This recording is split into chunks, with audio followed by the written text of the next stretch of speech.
Hai Sobat Smart, welcome to my channel. Assalamualaikum warahmatullahi wabarakatuh.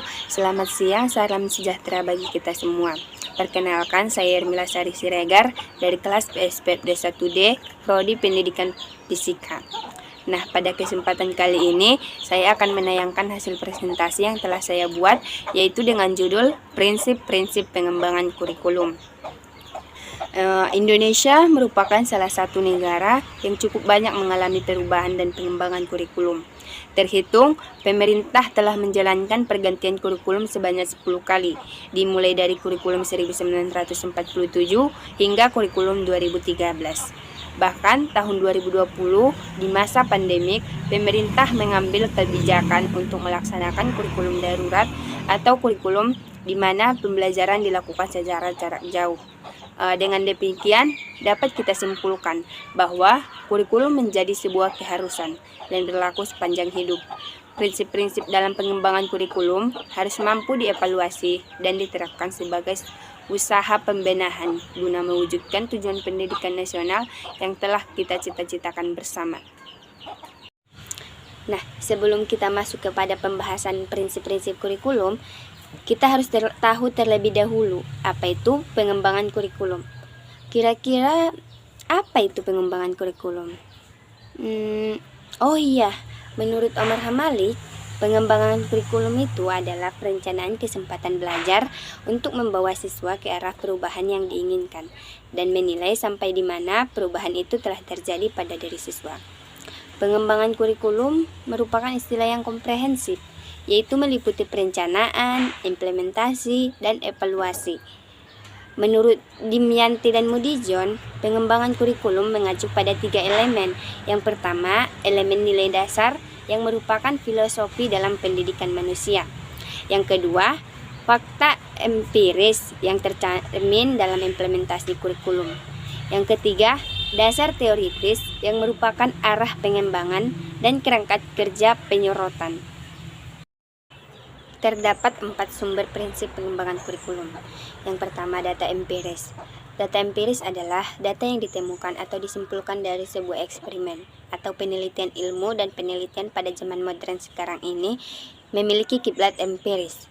Yang kedua, data eksperimen, yaitu data yang dia dapat dari hasil penelitian eksperimen. Yang ketiga, cerita atau legenda yang hidup dalam masyarakat atau folklore of curriculum. Banyak data yang digunakan yang terbukti efektif untuk memecahkan masalah kehidupan yang kompleks, diantaranya yaitu adat kebiasaan yang hidup di masyarakat atau folklore of curriculum. Yang keempat yaitu akal sehat atau common sense, yaitu pemahaman bersama atau pengertian umum yang ada dalam suatu masyarakat. Nah, selanjutnya kita akan membahas prinsip-prinsip pengembangan kurikulum. Sukmadinata membagi prinsip kurikulum ini menjadi 2 bagian. Yang pertama itu prinsip umum, yang kedua itu prinsip khusus. Di mana prinsip umum ini artinya yaitu prinsip yang harus diperhatikan untuk dimiliki oleh kurikulum sebagai totalitas dari gabungan komponen yang membangunnya. Yang termasuk dalam prinsip umum ini ada 5. Yang pertama prinsip relevansi, kedua fleksibilitas, ketiga kontinuitas, keempat efisiensi, dan kelima efektivitas. Kita akan jabarkan satu persatu. Yang pertama, prinsip relevansi. Relevansi ini memiliki makna, yaitu sesuai atau serasi. Jika mengacu pada prinsip relevansi, setidaknya kurikulum itu harus memperhatikan aspek internal dan eksternal. Secara internal, kurikulum harus memiliki relevansi antara komponen kurikulum, yaitu yang di dalamnya termasuk tujuan, bahan, strategi, organisasi, dan evaluasi. Sedangkan secara eksternal, komponen itu harus memiliki relevansi dengan tuntutan sains dan teknologi, tuntutan dan potensi siswa, serta tuntutan dan kebutuhan pengembangan masyarakat. Kedua yaitu prinsip fleksibilitas.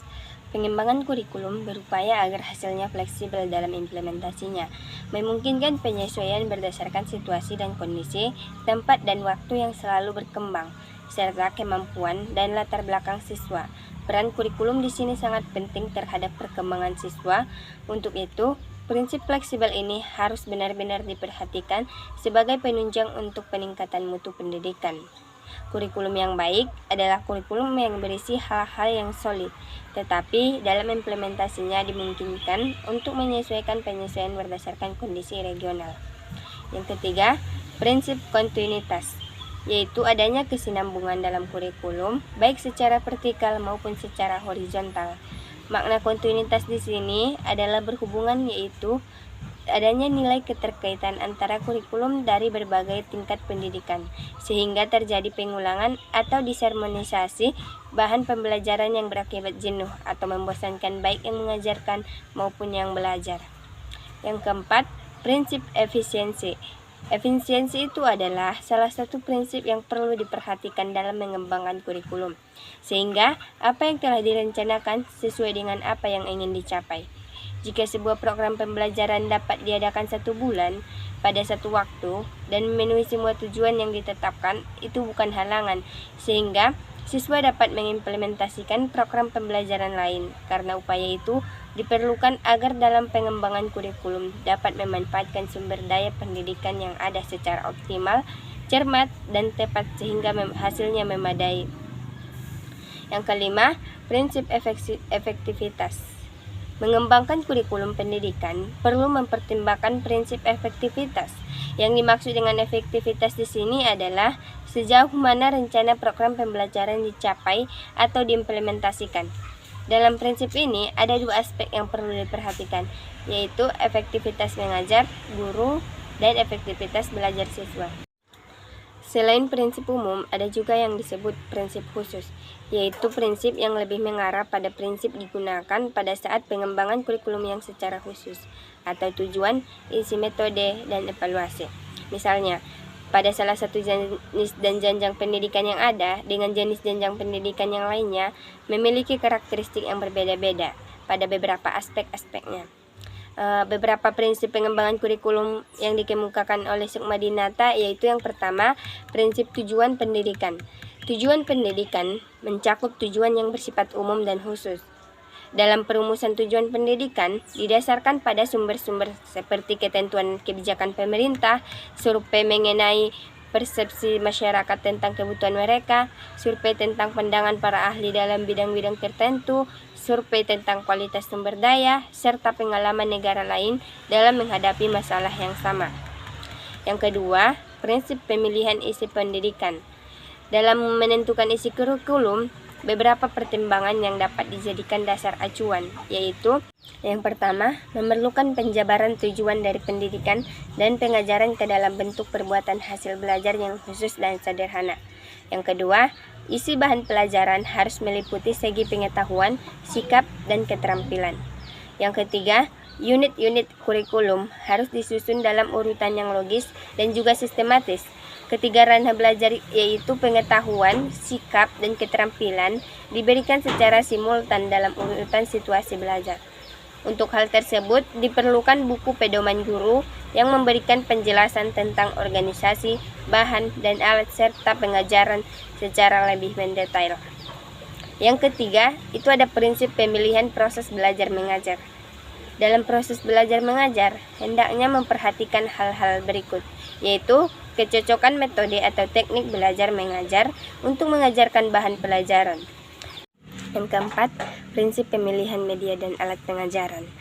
Hasil yang terbaik akan diperoleh dengan menggunakan multimedia yang baik.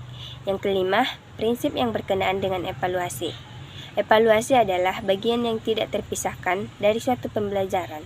Maka dari itu, di dalam pengembangan kurikulum haruslah memperhatikan prinsip-prinsip evaluasi. Adapun prinsip evaluasinya yaitu komprehensif, objektivitas, mendidik, kooperatif, akuntabilitas, dan juga praktis. Dalam praktiknya, terdapat 5 fase yang harus diperhatikan dalam pengembangan kurikulum, yaitu terkait perencanaan evaluasi, pengembangan alat evaluasi, pengumpulan data, pengolahan hasil evaluasi, laporan, dan pemanfaatan hasil dari evaluasi.